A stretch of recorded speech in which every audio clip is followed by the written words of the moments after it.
Halo, jumpa lagi dengan saya Arli Kurnia. Kali ini saya ingin membahas sebuah komentar dari seorang netizen yang berkomentar di sebuah video saya yang berjudul 6 produk bank yang bukan riba. Komentarnya seperti ini: daging sapi kalau dicampur dengan daging babi tetap haram. Daging sapi yang digoreng dengan daging babi jadi haram. Berpikir jangan dipotong-potong, tapi pada akhirnya uang kertas dan uang komputer adalah riba. Silakan cari alasan kalian, walau tahu alasan kalian cuman alasan yang keliru. Ya, ini komentar dari Tony Bet, salah satu netizen yang saya tidak tahu apa maksud dan tujuan dia berkomentar. Tapi kali ini saya akan tanggapi komentar ini dan memberikan sebuah edukasi untuk Anda.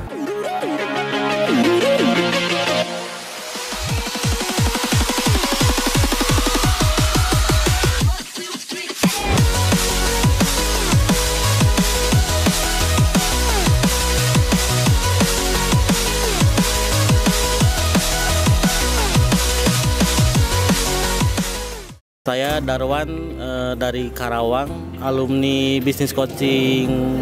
Sepertinya sumbatan kreativitas itu udah udah plong gitu ya.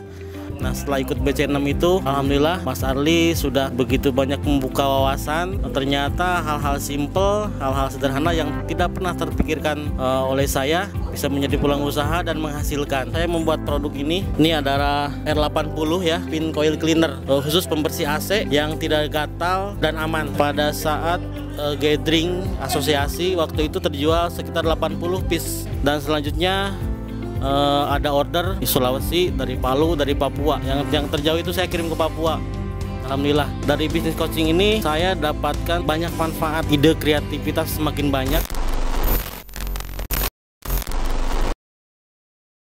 Bagaimana tanggapan saya terhadap komentar tersebut ya? Jadi daging babi kalau dicampur dengan daging sapi ya tetap haram. Sudah jelas ya. Kita masak jadi satu ya. Saya setuju sekali.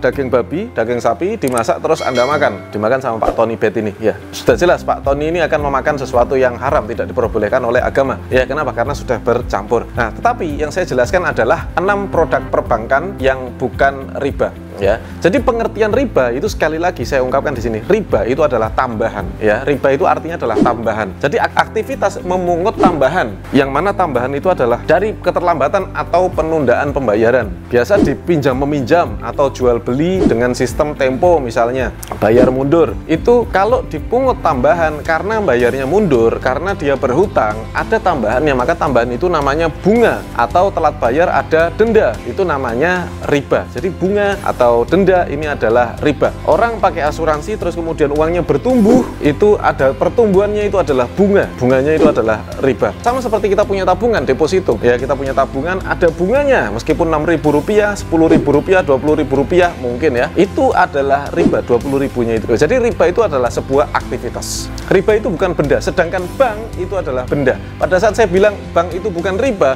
banyak orang yang bingung.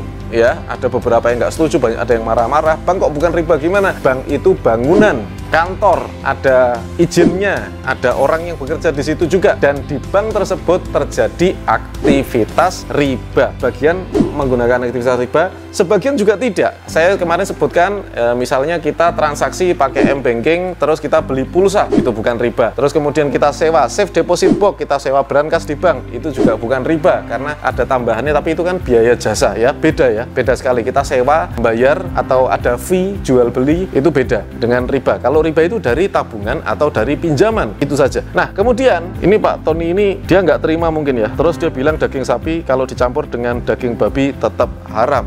Oke, itu komentar untuk siapa? Apakah untuk nasabahnya atau untuk orang yang bekerja di situ? Kalau untuk orang yang bekerja di situ, ya mungkin itu bisa. Tapi kalau untuk nasabahnya, walau alam, ya kita tidak tahu. Saya bisa bilang bahwa logika Anda terlalu jauh, ya. Apalagi di sini Anda bilang bahwa uang kertas dan uang komputer adalah riba, ya.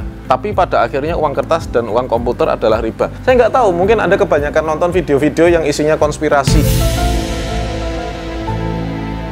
Ya, saya sudah pernah nonton video itu. Ya, itu adalah sesuatu yang menarik untuk ditonton, tetapi menurut saya nggak ada manfaatnya kalau kita bahas. Oke, saya nggak tahu apa manfaatnya untuk Anda. Nggak ada juga. Kebanyakan nonton video konspirasi. Apa itu? kebanyakan nonton video bumi datar gitu ya. Jadi pikirannya sampai kemana-mana tapi nggak ada manfaatnya. Kita mikir terlalu jauh, mikir terlalu global. Kadang-kadang saya juga mikir apakah bumi ini datar apa bulat, saya nggak tahu gitu. Tadinya saya berpikir bulat, pada saat datar kok logis juga. Ya akhirnya saya ragu-ragu antara datar dan bulat. Pada akhirnya saya berpikir, ya ngapain dipikirin?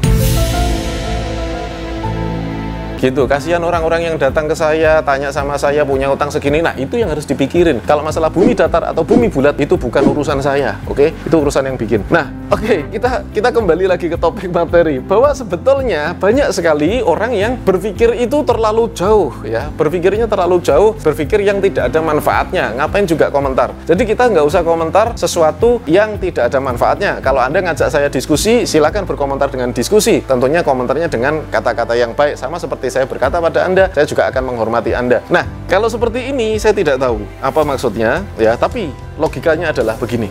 Simak baik-baik. Ya, nanti silakan Anda jawab di komentar ya. Silakan Anda jawab di komentar. Saya tidak akan menentukan ini halal atau haram. Saya tidak akan menghakimi siapapun. Tapi tolong jawab di komentar. Anda yang menentukan ini halal atau haram. Pada saat saya datang ke hotel berbintang 5, kemudian di situ saya pesan kamar, oke? Saya bayar kamarnya dan kemudian saya dapat kunci kamar. Karena urusan saya masih ada waktu, ya saya ada waktu longgar, kemudian saya turun. Saya lihat di situ ada resto dan ada bar di situ. Kemudian saya lihat di bar tersebut ada coffee machine, ada juga sekelompok wine, ya. Kita tahu wine, anggur, dan saya disodorkan menu minuman dan di situ ada wine, ada juga koktail, ya semua beralkohol. Yang kita tahu bahwa alkohol itu adalah khamr, sesuatu yang tidak boleh diminum oleh orang Islam. Nah, kemudian saya memutuskan untuk memesan segelas cappuccino. Saya nginap di hotel bintang 5, saya datang ke barnya dan kemudian saya memesan satu gelas cappuccino. Yang saya tanyakan adalah, tolong dijawab di komentar ya.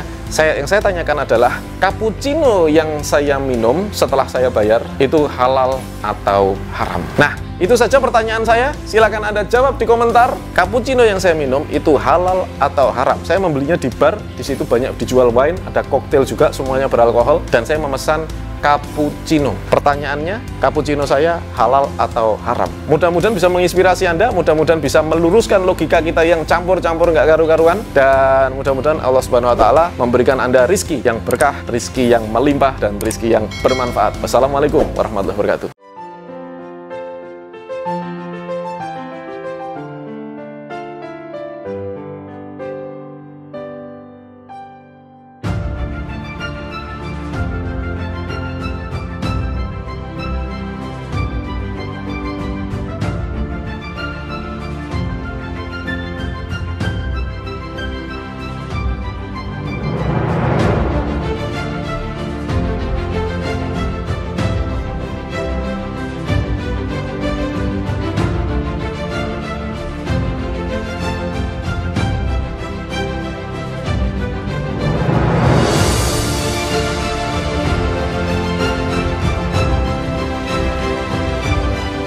Saya Yayang dari Kota Kediri ya. Nama saya Sugiarto dari Pemalang. Nama saya Ida dari Pekalongan. Nama saya Rahmat Aji Nindya, saya dari Purworejo, Jawa Tengah. Saya Amrizal dari Sorong, Papua.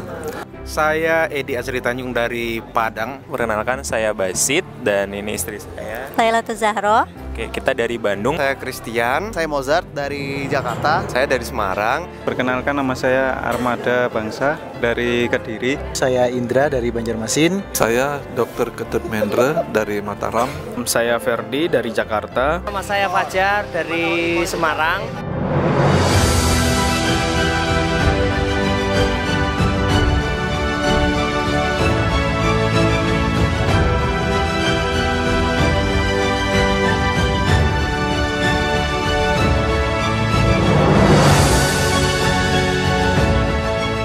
Karena beliau adalah orang yang sangat rendah hati. Orangnya sangat luar biasa, sangat rendah hati, dan mau membimbing dengan luar biasa. Pokoknya nggak nyesel dia berguru sama Mas Arli. Iya, alhamdulillah kita berada di komunitas yang positif, dibimbing sama orang yang humble. Tidak hanya seputar bagaimana berbisnis, tapi bagaimana kemudian membangun kepribadian yang luar biasa, dan itu menjadi kunci utama. Dan satu-satunya pelatihan yang dilakukan dan berkelanjutan, artinya tidak hanya berhenti sampai di pertemuan ini saja. Dengan cara penyampaian Mas Arli yang nyeleneh dan unik, yang saya juga belum pernah mendengarkan pembicara yang seperti ini modelnya. Luar biasa. Semoga sukses selalu. Terbuka wawasannya untuk mengeksplor lebih lanjut. Dan alhamdulillah 2 bulan lalu semua utang-utang saya sudah lunas. Sangat jenius sekali ya. Recommended buat teman-teman yang lain.